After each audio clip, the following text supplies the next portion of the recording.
Hello, sweethearts. Welcome back to Fieros Reborn. Hi, that's me, by the way, or the channel, whatever. I don't know what's the difference between me and the channel. If it wasn't for me, there'd be no channel. Welcome back. We are in the room of doom. Just want to show you my little picture again.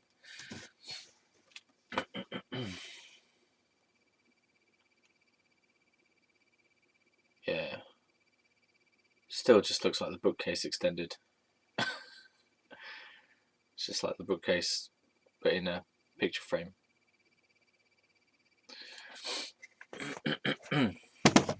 Okay, that's that. Cracking on, cracking off. The end is nigh. The end is nigh. The end of the world? No. The end of this series, yes.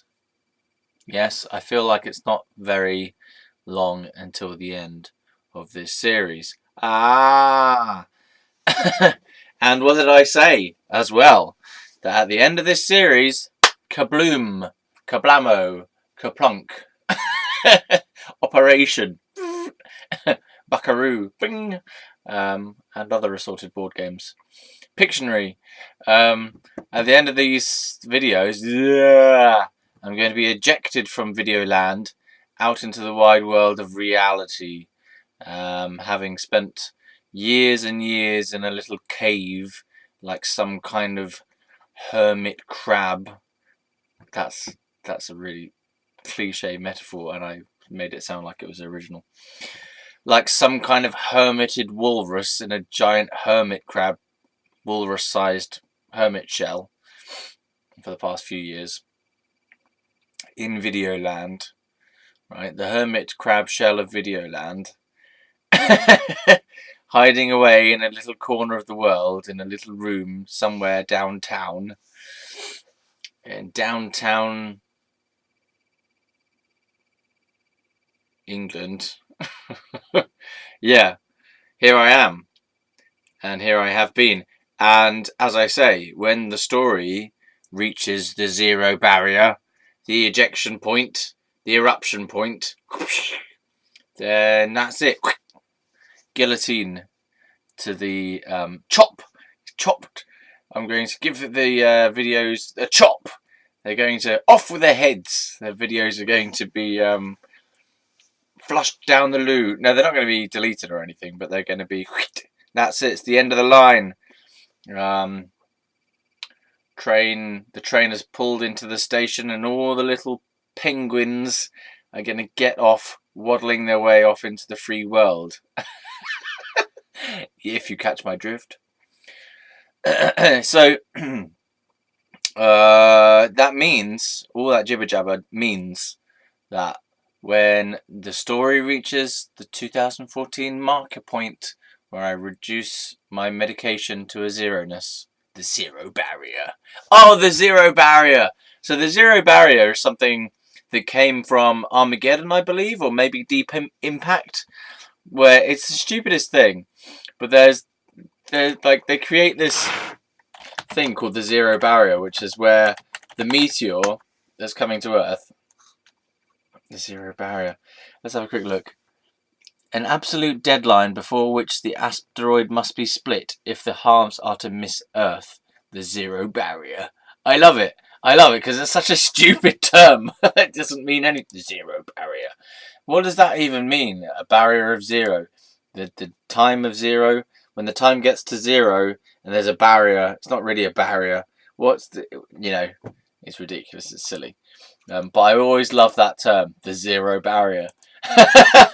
And I use it quite often at various sort of impending deadlines. The zero barrier, because they big it up to be like really important in the film that the asteroid can't hit the zero barrier. Because if it hits the zero barrier, then kabloom, the whole world is destroyed. So anyway, the zero barrier on this on this video point is the zero medication barrier. So yeah, when I get to 2014 in the story, shit's gonna go down. and I'm going to get out of this crappy little room, and I'm going to go fish my fortune out in the real world. LA, here I come. And LA stands for London Associated. I should just stop trying to make jokes. I've got some farts coming though. Do you want some farts? How about some farts? Let's have some farts. Oh, there's one. Right. Oh yeah, okay. So that's clear now, isn't it? But does it make real sense? Is it going to really happen? Please, Lord. Because, well, I have less of a feeling now that I will just carry on. I mean, part of me wants to carry on because I do like doing this. I like doing silly videos, actually. But then a part of me just says, get the fuck out of this room, man. Get the hell out of here. Go do stand-up comedy instead. Go start doing talks again in schools about psychosis if you really must talk about this bollocks. Go run your damn meditation group that you've been saying you're going to do for years and never bothered doing. Go and get a fucking life and a girlfriend and an income and sell your damn artworks that you keep saying you want to sell and never do anything about selling. Blah, blah, blah, right? Have a life. Reconstruct your life as opposed to sitting around at home twiddling your penis and your thumbs at the same time. That's what you do. That's how you twiddle your penis. Okay. I should really stop laughing at my own jokes as well. I'm not sure that's going to go down well at, in stand-up. Who cares? Let's focus. So the aim of the game here is to talk about me being in hospital and possibly to recover some of the oh fucking hell, I can't speak.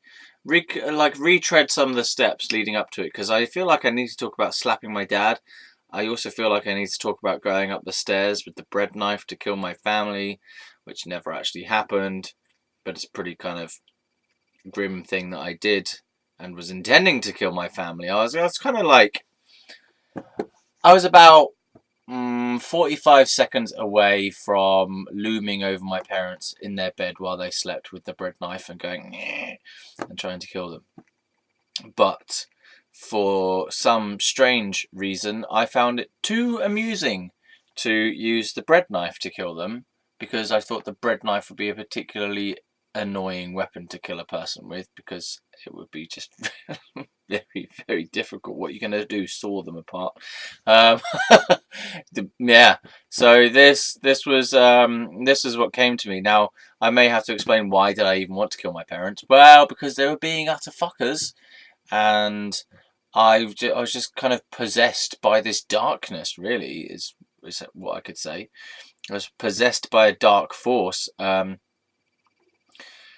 And like that's not even really an exaggeration because if I imagine or remember, like kind of recreate the situation in my mind, I was feeling very, very oppressed, downtrodden, judged, labelled, put into a massive corner. You know, felt like I hated my parents at that time after all of what I'd been through with them beforehand and you know all the chaos that I'd been creating had then been coming back at me in their chaos been thrown at me. So my feelings were pretty damn negative towards them by that point. And also I was still following this spiritual path which I was involved with facing into my shadow self, my darkness, my pain body, my all these parts of myself that I didn't want to face but were suddenly being presented to me. So like all these kind of dark impulses and fears and stuff. And I was trying to face fears and I was kind of doing these exercises where I was doing automatic writing to try and purge these feelings.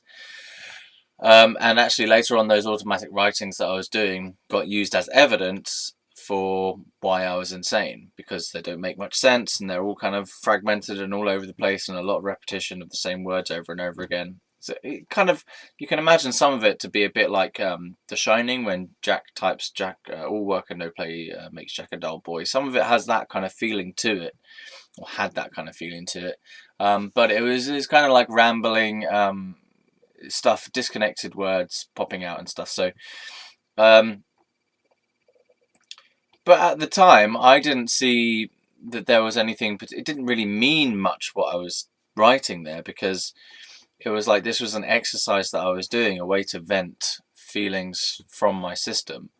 And then other people who saw it just saw it as being like real kind of thing. So they saw the words that I was writing as being a real, um, like a real kind of expression of how I actually was feeling and what I was actually thinking and doing and stuff. But it was more like, for me, it was more a purging exercise. Um, to just kind of help me to get rid of thoughts, rather than to actually, they weren't like kind of, they didn't tend to go further than just being written on a page, if that makes any sense. um, but so I feel like a lot of that stuff was misinterpreted or misconstrued, and given far too much importance and weight. um, but what else? Oh yeah, so, but I don't want to kind of push that under the cover and say like, oh, and try and minimize the fact that I did have a serious intention for a brief period of time, maybe about a minute or two, to actually go upstairs and kill my parents. And I didn't. I found it funny, as I say. I just kind of realized in the moment of going up the stairs, I was like, this is mad. This is utterly stupid. And what do you think you're going to do with a bread knife? And kind of like, this is insane, or something like that. And so I turned back around and went down the stairs. But I can remember that my head was like, the thoughts in my head were kind of all over the place. Like, if you imagine, so there's like a snake. Yeah, that's a good idea. Or a piece of string kind of just swirling around everywhere. Like, so fixed at like a little point in the middle, and then it's just kind of swirling around everywhere. That was like that was my thoughts. They're kind of just this swirly kind of, or like the orbits of planets, or the orbits of moons around a planet, or the orbits of planets around a sun. They're just kind of like, everywhere, that kind of thing. So I had like different thought trains going on all at the same time, and it was very kind of swirly in there. Yeah. And like, but for me, from my perspective, going through that, it was like I was still aware of the thoughts I was having, and I'm kind of like, I feel like maybe I'm overly invested in them. We could say that I'm a bit too invested in those thoughts, so I believe in those thoughts too strongly as to be real or whatever, or I just don't have much distance from them, so I'm more able to act on my thoughts than usual. So, and I'd read in this book by Deepak Chopra, the Book of Secrets, something, there was a shadow exercise that I was looking through or doing, which was saying to follow your awareness as far as it goes, something like that. And I'd taken that to mean follow your impulses or follow your thoughts as far as they go. So one of my feelings, my bad feelings, was that I hated my parents. I wanted to kill them because they were making me mad and upset, and I didn't feel like I had any choice in the situation. To try and explain where the feelings were coming from is really because of how I felt really persecuted by the whole system, because I was being singled out by all of my family and all these mental health professionals as well, and they're all kind of pointing at me, and they were telling me kind of like that I'm mad and that I'm insane, I've got all these symptoms and my behavior is whack and all this stuff. So really it just felt like a lot of unwanted negative attention towards me. And that doesn't really make it sound all that bad, but like, it's hard for me to describe how distressed I was by the way I was being treated. Like, I hated the fact that all these people were just kind of crowding me all the time. And my parents were kind of just, they were either completely in denial of me, as they like trying, sort of like treating me as though I didn't exist at all, trying to completely ignore me, or they were just like in my face all the time, and they were constant. Like my dad was constantly trying to convince me that I had a mental health problem. Um, it's like I could just feel it in the atmosphere in the house that these people were just kind of constantly having their focus of attention and negativity towards me, and it was horrible. It was a horrible environment. Um, so I mean, I don't want to minimize, because the actual action of me pulling a bread knife out of the knife thing in the kitchen and then going upstairs with like an evil little sort of laugh going on is like, it's pretty disturbing. It still disturbs me a little bit today, and I've gone over this memory a lot. Tried to what do you call it?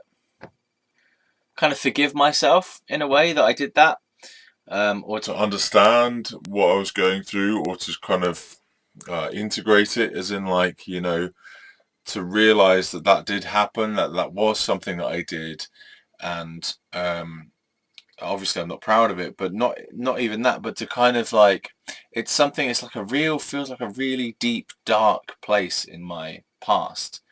And really, no one else experienced that moment at all. Only I experienced that moment because no, everyone was asleep. So really and truly, nothing bad actually happened at all. It was just a sort of intention that was really, really dark.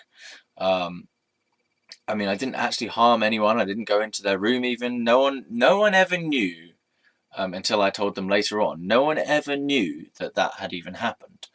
So it's just kind of like a private little darkness in my life that could have gone further, but it didn't. And realistically, I don't think it would have ever gone further, because if you extrapolate out that moment any further, then what happens next? You sneak into the room, and then I'm there over them with this bread knife, and and I mean, if I'm thinking of it and trying to think through what would I actually have done, I can't actually foresee that even in that kind of swirly darkness state, I can't foresee that even that person who I was in that moment, which was a very dark moment for me, I can't see myself doing it. I can see myself getting like kind of over them and then just going like, there's no way I can do this. I can't do this at all. This is utterly insane. This is madness, and I cannot see myself putting a knife to anyone. I can't.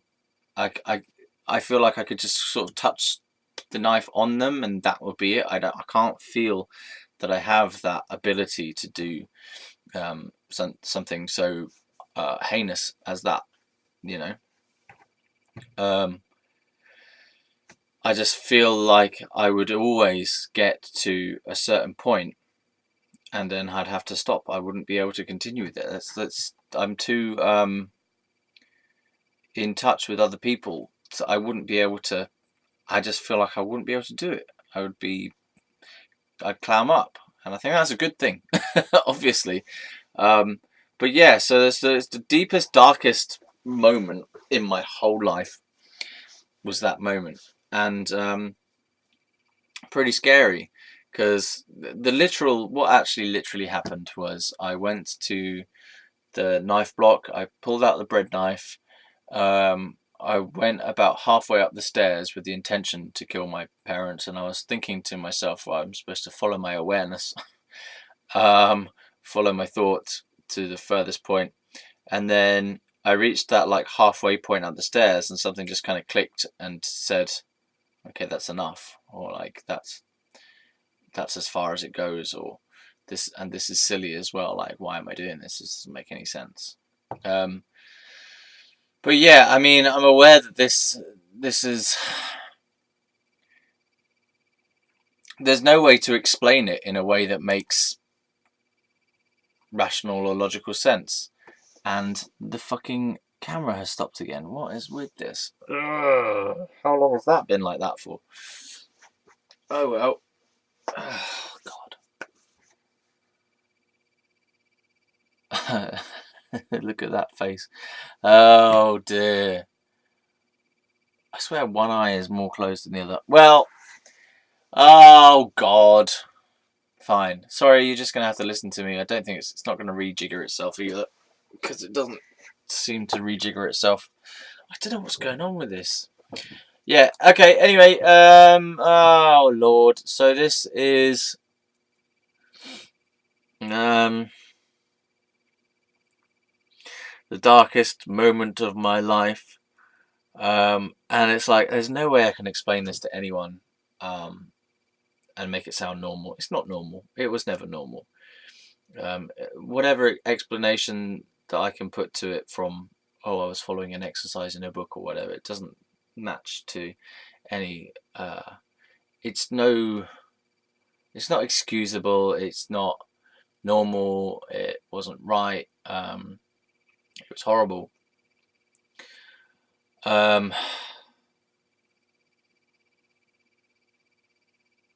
And I say like nothing actually happened, but even the fact that I had the intention and I took some steps of action towards it was kind of disturbing. But then again, it's like I can't let that ruin my life, and I haven't let it ruin my life. But it is there as this kind of real dark moment in my psyche, still there. And it's bizarre. It feels very bizarre that something like that even happened.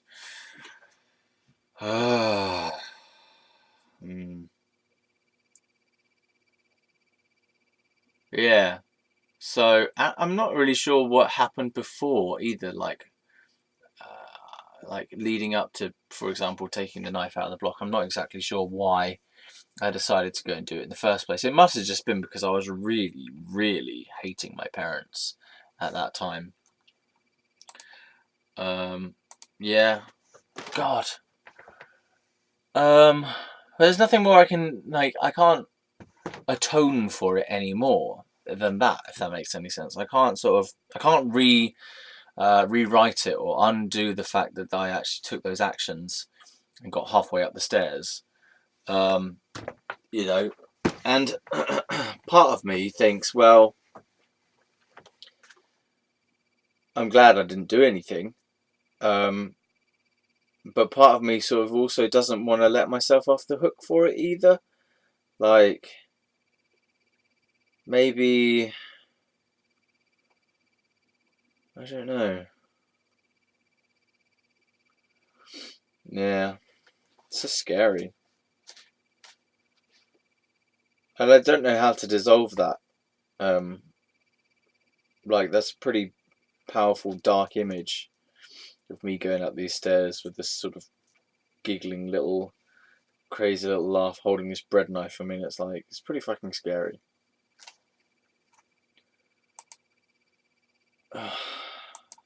Hmm.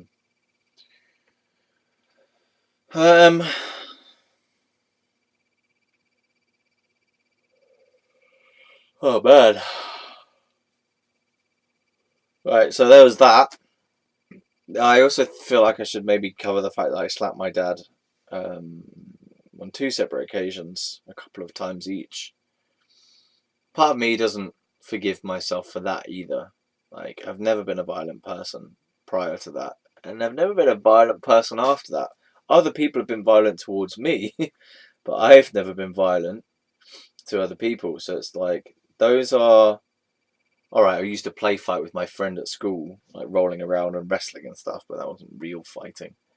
But this was some pretty dark slapping as well. I mean, I was pretty invested in the rightness of the slap as well. That's the thing. Like, I was pretty identified with that this is the right thing to do.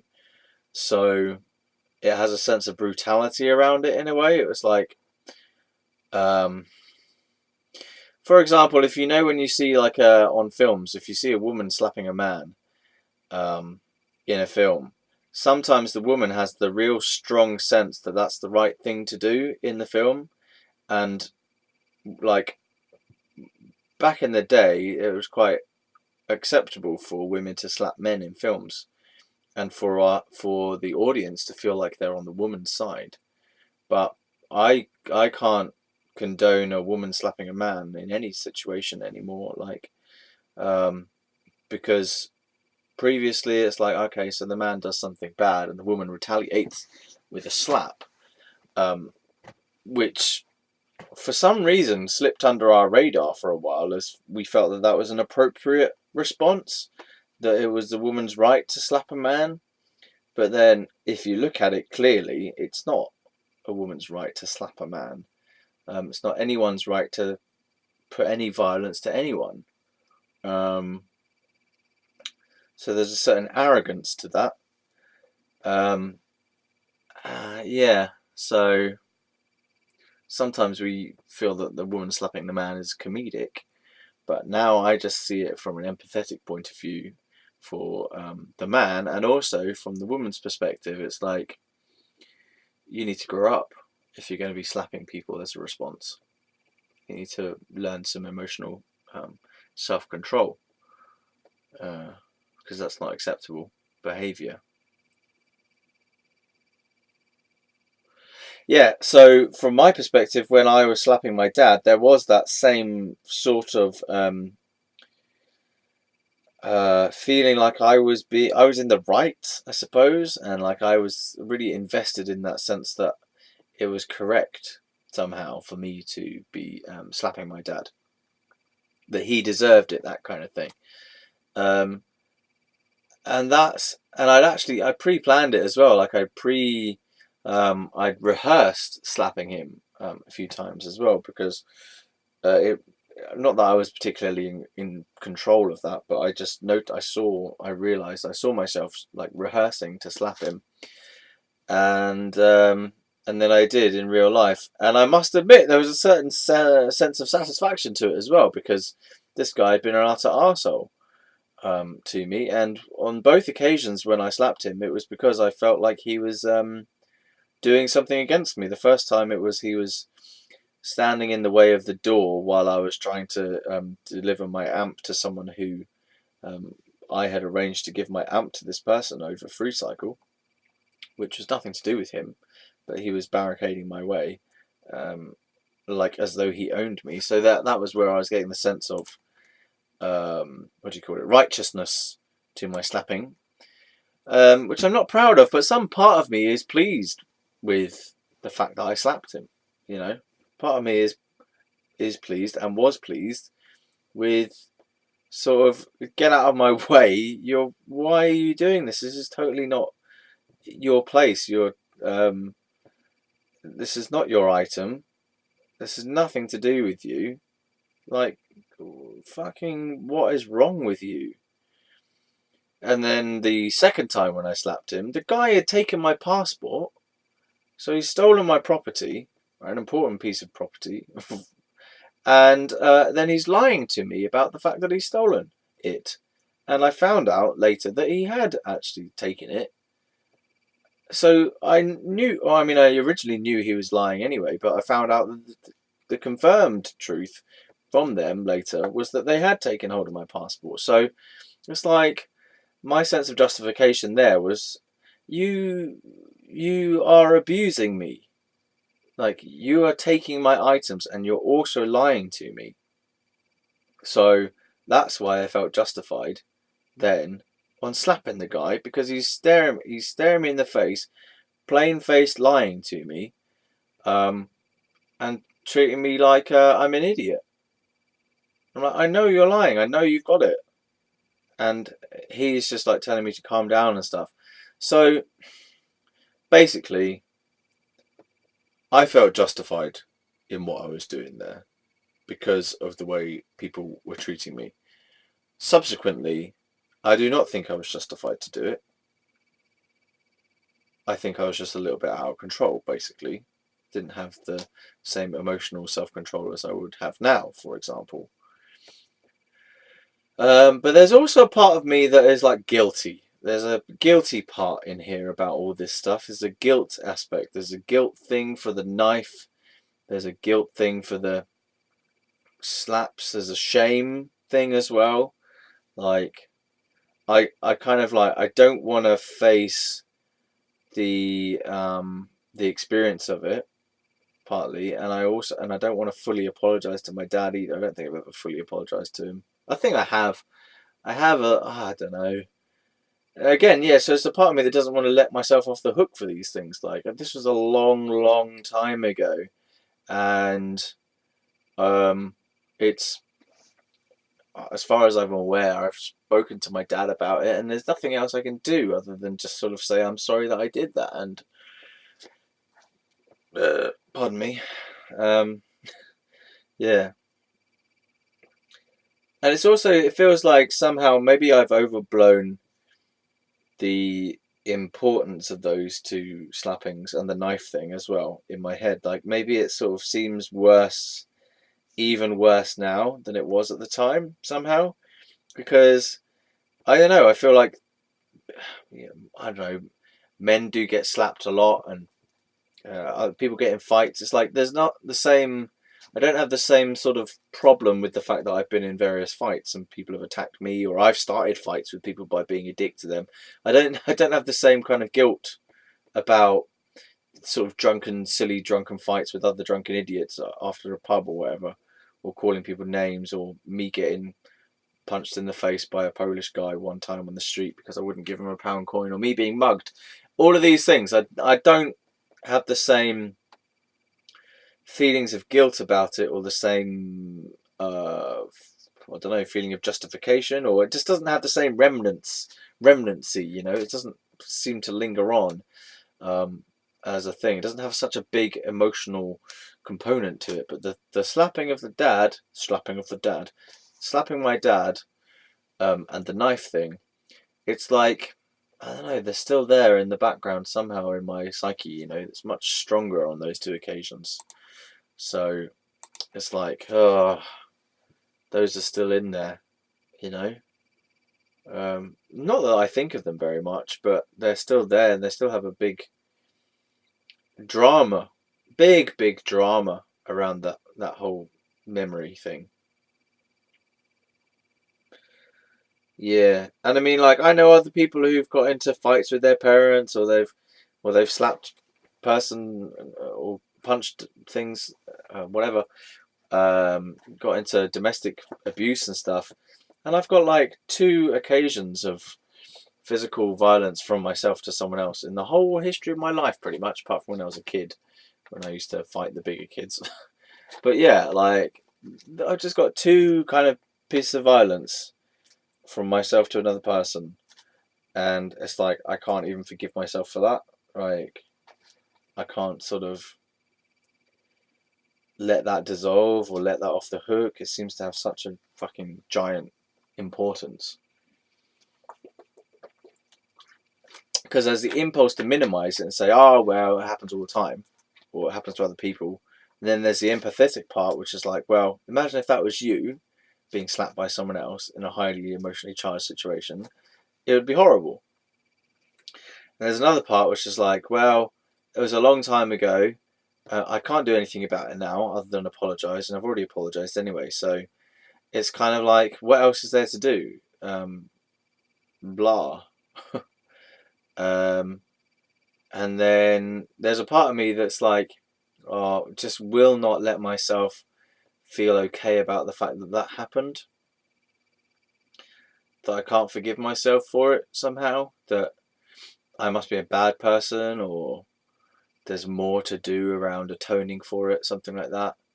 So, and then there's also the part of me that is like, how do I explain this to other people? There's a part that cannot explain it to anyone else and feel okay, or feel normal, or feel like I don't know, feel human, really, and not feel ashamed, and sort of for it to exist in the past rather than now. I mean, it doesn't exist now, but it's just got a big energy around that whole those two or three incidents.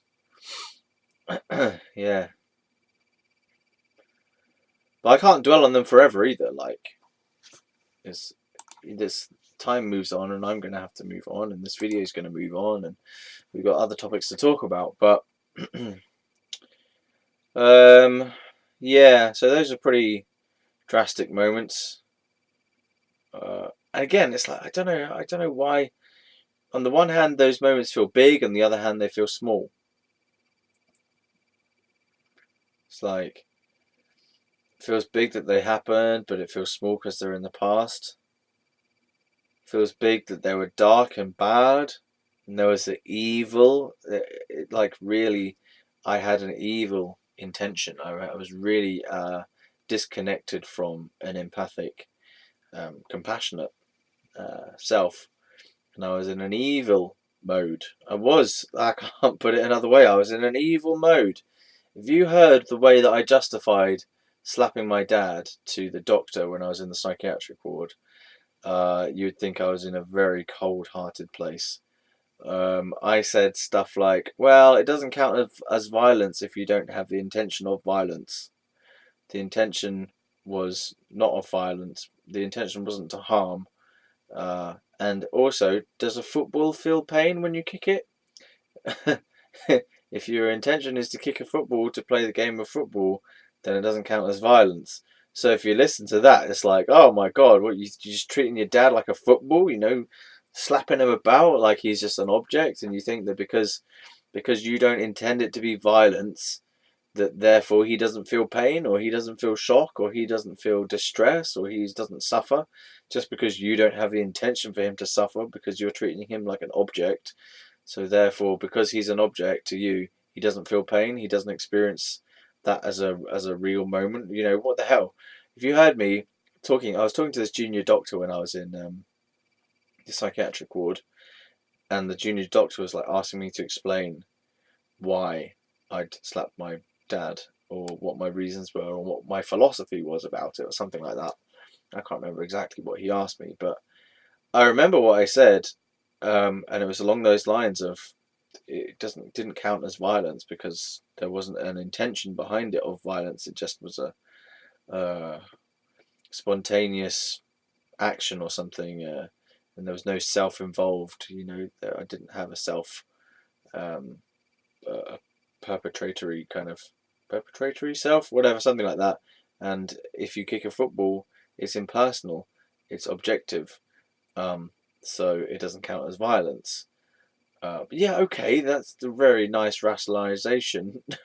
But from a human point of view, there's my dad on the other end of my hand, who's receiving my slappage, who's feeling pain, who's feeling shock, who's stunned, pardon me, who also has the emotional component of the feeling of being attacked, a trauma. It's a trauma, it's a feeling of being abused, of being bullied, of being hurt, of being stunned, of being of his son being aggressive to him, like a real feeling of uncertainty as well. Like, oh, what the hell is going to happen, or what is happening? Unpredictability, fear, um, bewilderment. Why is this happening? So there's all this kind of crap, which I nicely explained away in some bollocks philosophical diatribe, trying to rationalize being a dick and being violent by saying that, it's just objective, it's just an object on object occurrence, nothing really happened there. So that's the kind of way that murderers speak about killing people. That's the kind of way that nutters justify doing heinous things. Oh, they're not really people or something, or I just needed they're all just part of the master plan. Whatever. So there was a real evilness to me doing it. Like I wasn't able to look at that situation afterwards until much later. I wasn't able to look at that situation with a sense of empathy for my dad, and a sense of compassion for my dad, or a sense of even understanding that was not a nice thing to do, because I was completely invested in my own perspective. I was completely identified with the rightness of that action, that I could not see it from any other angle, as I say, until much later, when I did the deep delving work to look back through my past and to kind of clean up all the shit from my past that I did, and to make amends, initially with myself, but also occasionally with other people where it was appropriate, as it says in one of the 12-step things to make amends with yourself and God and anyone else as appropriate. Whatever. Yeah. So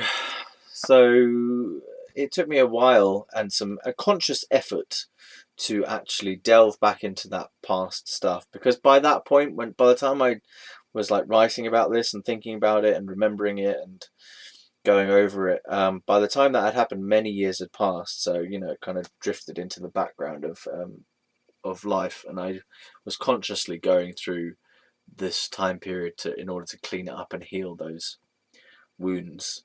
Because when you hurt someone else, you're hurting yourself as well, because in the moment that you hurt someone else, that still is a memory that goes into your own psyche. So although you may not experience their pain, you still have that memory of hurting them, and so that is in you. It's still part of you. To hurt someone else is to hurt yourself. Yeah. So and it's got to be cleaned out, cleared out. You got to look at these things, bad things. Moral inventory, as they say, the things you did. Take moral inventory of all the shit you did and make amends for it, and forgive yourself and forgive other people, and do anything that you can do to rectify the situation or to apologize or whatever. So yeah, that's pretty shit. I mean, I can understand why they called the police on me, because I was a fucking mad person at that point. That was a point where, yeah, okay, I can understand that people want to section me and stuff, um, but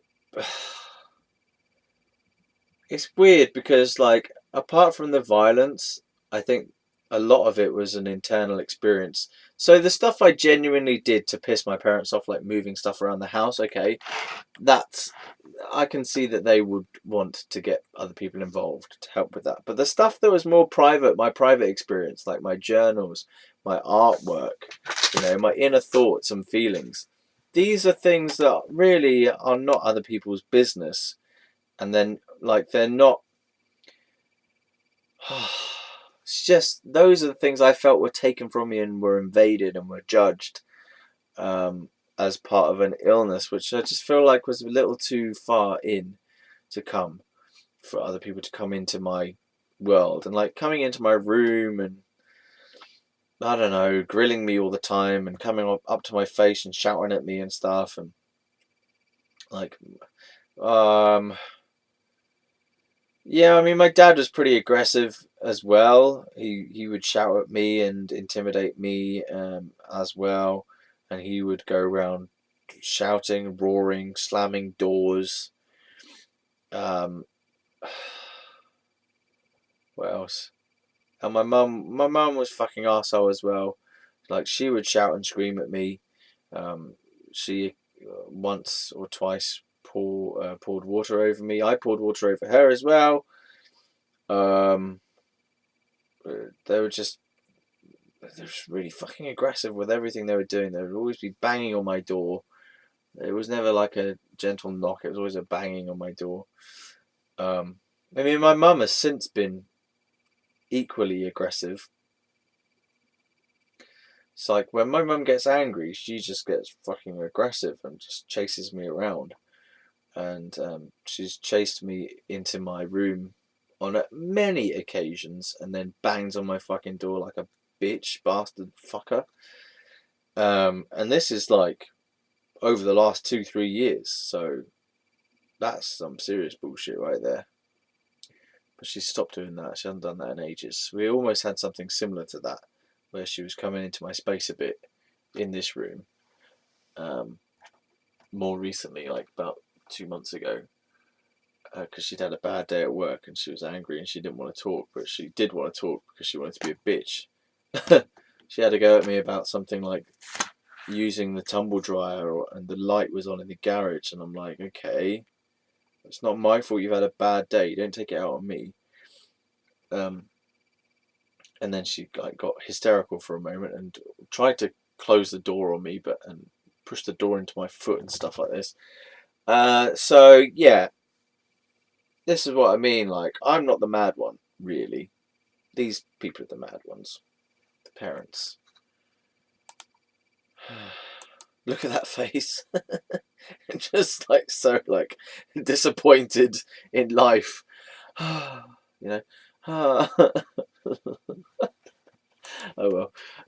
Okay. Right, what else? Okay, yeah, so I can understand why I was sectioned now, obviously. Because I was being a bastard. But it was the things that were more in my territory that were being abused. Like, as I say, my journals were being used as evidence, and my drawings even were being used as evidence. Oh God, you know. So, man, that sucked. All right, fine, moving stuff around the house, okay, and fine. When I was violent, yes, those are signs of something seriously um, wrong in my behaviour, but not the stuff that I'm just messing about in my own little trippy little world, you know, my own mystical exploration of such and such. Like, fuck off, leave it out.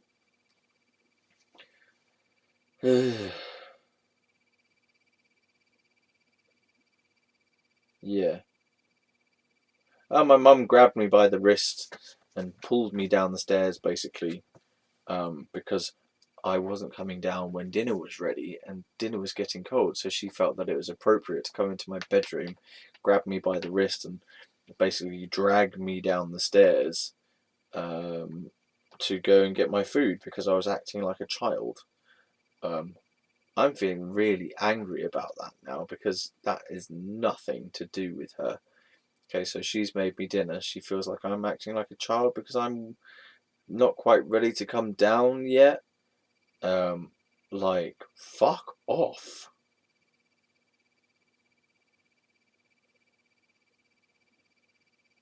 So, it wasn't just me who was violent. These people were violent. My mum was violent. My dad was emotionally violent, intimidating, aggressive, shouted at me a lot, got right up in my face, spitting at me while he's shouting at me. You know, intimidating in the sense of going around and slamming doors, roaring and shouting in the house. Like, fucking hell.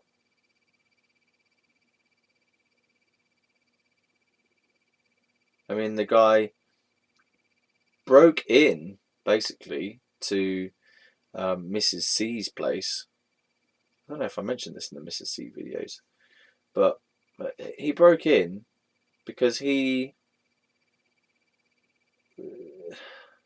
copied the number that the bin man typed into the little keypad to get into this gated community. So he like basically broke in to this place unauthorized by stealing the code from a bin man to get into this gated community where I was staying. It's like that has a gate for a reason. And he busts in with these bunch of doctors and nurses. So fair enough, he feels like he's on some crusade to get his son well, but from my point of view, the guy's been an invasive fucking asshole and doing stuff that's completely unwarranted and inappropriate and just bad and wrong. Yeah.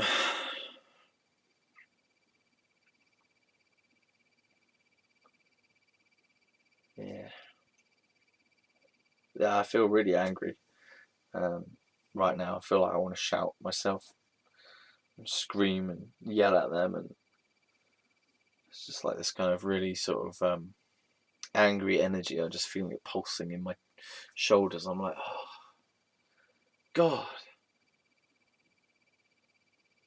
So it's not just me that went through a pint of insanity. They also did, but the thing was that they just conveniently said that I was the only one who had a mental health problem. Okay, have you looked at your own behaviour? You know, have you looked at the way you're speaking to me? Um, hmm.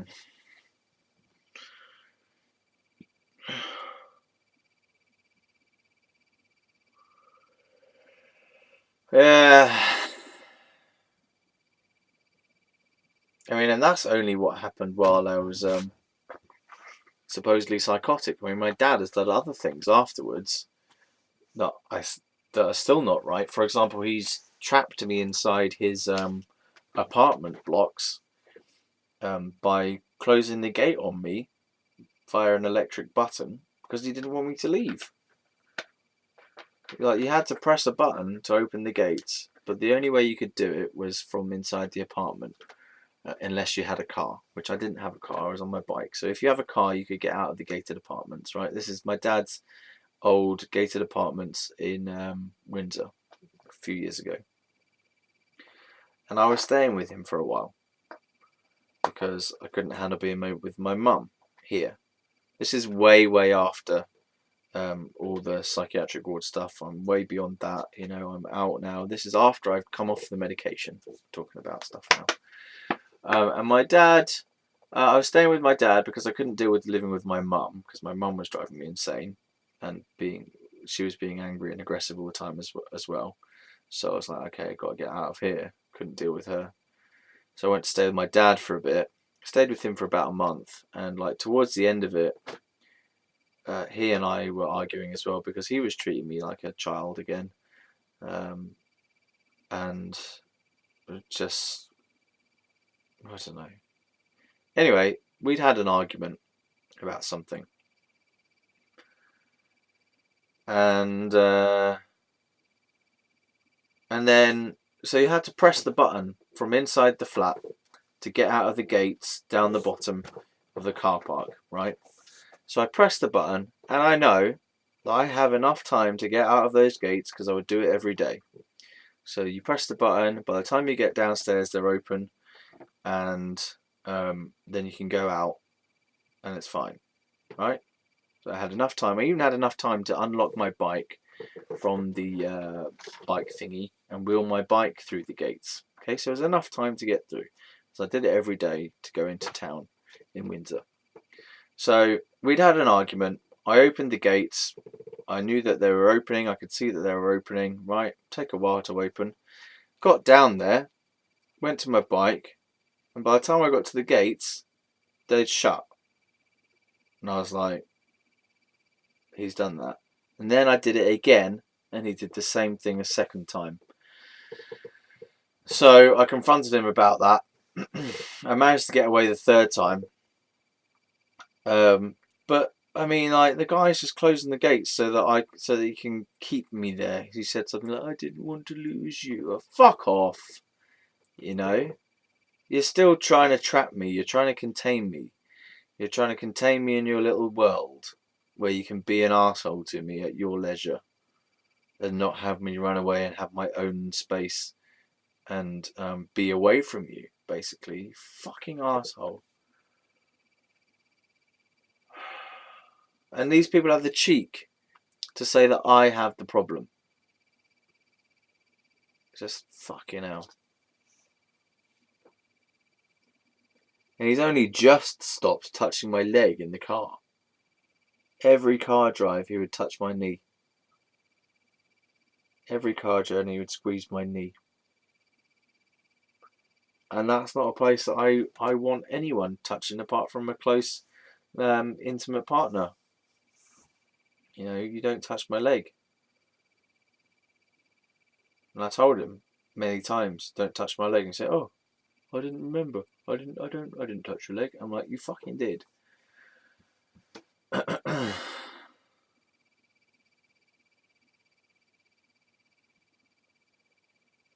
Oh, just fuck the guy. Fuck him. You know, he used to kiss me on the lips to say goodbye. Just, what the fuck?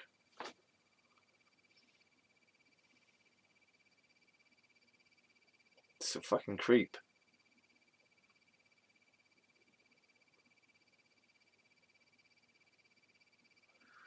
Yeah.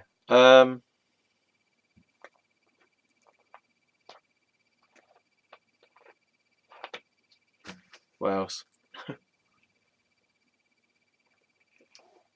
Oh, I may as well fucking mention it as well. Okay, so he spanked me as well. Only once, but he spanked me on the bottom to say "run along now" type of thing, and I was like, "That's not appropriate." Fucking hell. Right. So that's that. Now somehow I'm going to try and segue into the fact that I was put on the psychiatric ward. So we need to go through the different wards I was on. So I got sectioned and I got stuck in the first ward, which was Ward 10 at Wexham Park Hospital. That had happened, as I say, from previous videos because I went through the sectioning meeting and I'd refused to communicate. I'd refused to dignify these people with a response, basically. And they took that as because I was being uncommunicative, they sort of thought that I couldn't communicate rather than I was intentionally deciding not to communicate. Either way, they took it as being a sign of mental health problem that was sectionable at that point. So they sectioned me and they took me away in the police car to Wexham Park Ward 10, as I mentioned previously. And I said as well, I believe it was a Friday or a Saturday, maybe Saturday morning actually, rather than a Friday night. It's a Saturday morning, I think, actually. And so the staff members were minimal then. So I was basically put in a room, introduced to the ward manager, and my head nurse was there briefly for about 5-10 minutes, and then that was it. My head nurse from the community psychiatric team, community mental health team, sorry, Sarah, she fucked off, went off to her next appointment, and I'm just there in this room. And then the ward manager's fucked off to go and do her duties or whatever. Maybe I didn't even get introduced to the ward manager that day. I was introduced to someone else, I swear. Yeah, and so now basically I'm just on the ward, right? I've got my bedroom. I've got my stuff, like a rucksack basically of my stuff. I had to hand over. Oh god, I had to hand over my headphones because they had a cord on them, and you're not allowed to have cords and stuff on the ward because they are a risk for people who, what do you call it, ligaturing? Is it ligaturing? Like, try to strangle themselves with cords, basically, or cut off blood supply to various parts of their body. Ligature. I think it's ligaturing. A thing used for tying or binding something tightly. Let's put a thing that says ligaturing.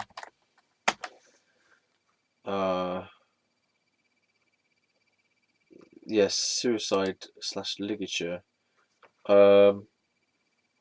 Strangling is a compression of the neck that may lead to unconsciousness or death by causing an increasingly hypoxic state in the brain. Ligature strangulation. Ligature strangulation is a type of strangulation that occurs with the use of a mass that is not the body weight. In other words, ligature strangulation does not require suspension of the physical body. Instead, it requires the use of a cord-like object, such as a rope. It is an unusual method of suicide which is nearly always compared or confused with hanging, the latter of which is a type of strangulation that does require the suspension of the physical body. Part of the confusion with hanging is that it is possible for strangling to occur during the hanging. This is when the neck is not broken during the process of hanging. In roughly 99% of the cases with hanging, the neck does not break because the drop was not deep enough to bring about the breaking of the neck. God damn it, this is dark. Resulting in strangling to death instead. Hanging is frequently described as being more painful than ligature strangulation. Yeesh. Ligature strangulation is also used in fainting games and in erotic asphyxiation and should be painless. What? Ligature strangulation. For additional introductory information regarding ligature strangulation, please look at this article on Wikipedia. Man. Strangulation without suspension using some form of cord-like object like a garrote. Man, this is some deep, dark shit, man. So, ugh, garrotting. So ligature strangulation, also known as garrotting. So, but this is when people doing it to themselves. They're garrotting themselves. They are ligature strangulating themselves. So you, for fuck's sake. Um, God damn it. Yeah. Oh man. So in the psychiatric ward, you're not allowed cords and stuff. So you can't have uh, like earphone cords and things, and any form like belts sometimes are taken off you as well. Chains and things as well. So they're not allowed on the ward because quite often this does actually happen where people will ligature because you've got people who are in psychiatric wards who are chronic self-harmers and who are chronically trying to kill themselves or chronically trying to harm themselves. So you get a lot of cutters, people who are cutting themselves on the arms or legs, and sometimes you'll get people who are trying to kill themselves via the cutting as well. So they'll cut their wrists or they'll cut their jugular. It's pretty dark, man. It's pretty deep. And then there'll be like the ligatory people as well, trying to strangle themselves. Then you got the hair pullers.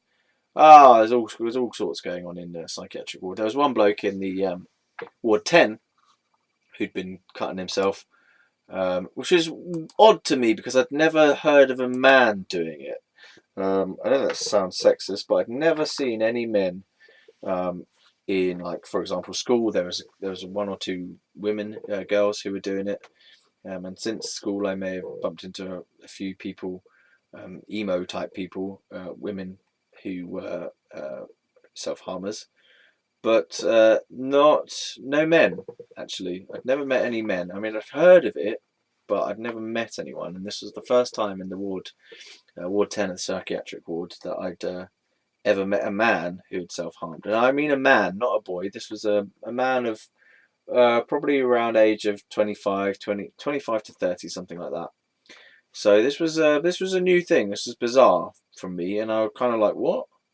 I mean, it's obviously a sexist reaction to have, but it was just my true reaction. I was like, what? Because I'd never seen a man who was self-harming or who had self-harmed, and he had cotton wool on him and plasters and stuff, and he had blood on the cotton wool, and yeah. So I spoke to him a little bit, and he said, I like asked him why he was doing it, kind of thing, and he just said, "Oh, because I was getting really anxious, or the stress of it, or something, or I can't deal with my problems, or something like that."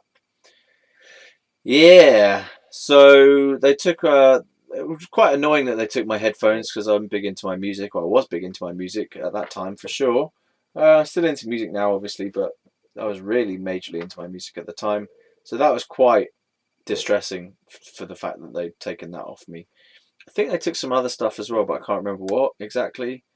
Maybe keys. Maybe my keys were taken from me. I'm not sure. Stuff was certainly put in little plastic bags and sort of kept away in the office, um, for a future time, whatever. But I was pretty damn pissed off that they'd taken those headphones and other bits. I was like really annoyed because that was something.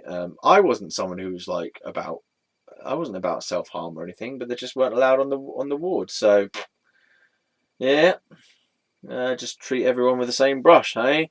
I suppose because my things could have been nicked by someone else and they could have done it. Because there was a lot of objects being moved around, shall we say, from room to room. You couldn't really keep anything safe because the doors weren't locked, as in the doors to your rooms weren't locked. So people could come in when you went in there and just nick whatever. That was something that did happen. Obviously, you're not allowed to lock on your door because I think for your own safety in a psychiatric ward, because you're at risk of harming yourself, whatever, that you're not allowed to lock the door. Although people do find ways of closing the door forcefully by putting beds up against it or whatever, and moving furniture about and stuff like that. Yeah. So, welcome to the madhouse, basically, is where we are now. Welcome to Ward 10. Um, so, there's a lot to say about Ward 10 for my time on there before I then escape. So, yeah, there's various different people there, and I'm wondering whether I should use their names or not. I probably will. I'll just use their names because it's unlikely they're ever going to come across this, and it's unlikely I'm ever going to see any of them again. Maybe I might bump into them. I don't know, but I'm never going to use their surnames. I don't know most of their fucking surnames anyway. So whatever. Okay. So I'll tell you some things. There was a guy called. Oh, I don't know if I want to get into it right now because I've only got about 5 minutes maximum left on this video. Oh God. Okay. Well, let's just do a general description of the ward. So it's like a hospital ward. It's on the first floor, but you can't open the windows for one thing, and you're not allowed out. Yeah, like at all. But there was a walking group that they did, but you have to have got to a certain point where you're allowed to have leave in order to go in that group. And for the 6 days that I was in Ward 10, I did not see or breathe fresh air, and I did not touch the ground. I was always up on the first floor. Which it sounds like I'm making it sound like worse than it is, but from my perspective, as being someone who is used to not being held in one particular place, right, it was very distressing to be in this place that I was not allowed to leave. Um, my greatest yearning at that time was to be in touch with the ground again and to be out in the fresh air. Um, I mean, it's hard to describe the sense of containment. Uh, like, I don't know, you just don't know your own freedom until it's taken away from you. You don't know how nice it is to be out in the air until you're not allowed to be out in the air for 6 days in a row, until you're not allowed to touch the ground for 6 days in a row. You know, it's like it suddenly becomes much more important to be free and out and about when you're not allowed to move for six days. There's a smoking room. This is back in the days when smoking was still allowed inside, so it was 2000. It must have been 2008. So when did the smoking ban come in?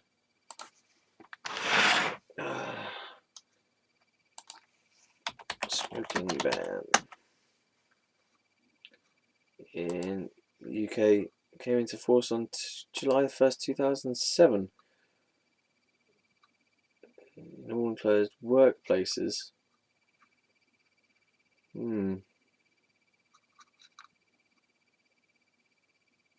Yeah, but it was weird because they had a smoking room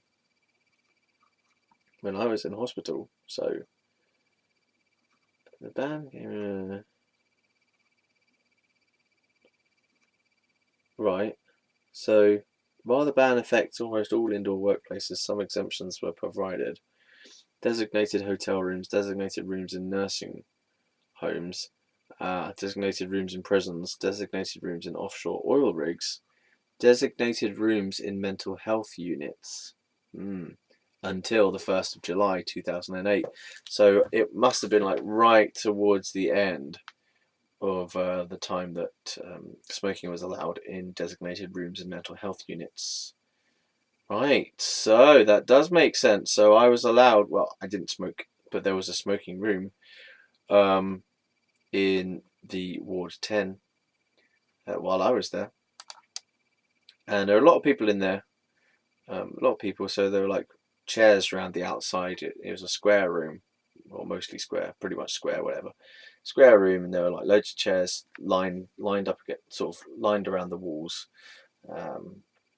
So if you just imagine a square room with chairs all around on the outskirts of the room, and a lot of the chairs were filled with people smoking, and they had a radio in there as well. It was quite a dark room. There's a lot of smoke in there, obviously. and I went in there mainly for the radio. And I just remember this one time when Paramore came on, Misery Business, and I was like doing this air drumming. I was really loving it. I was really, really pleased, enjoying that moment.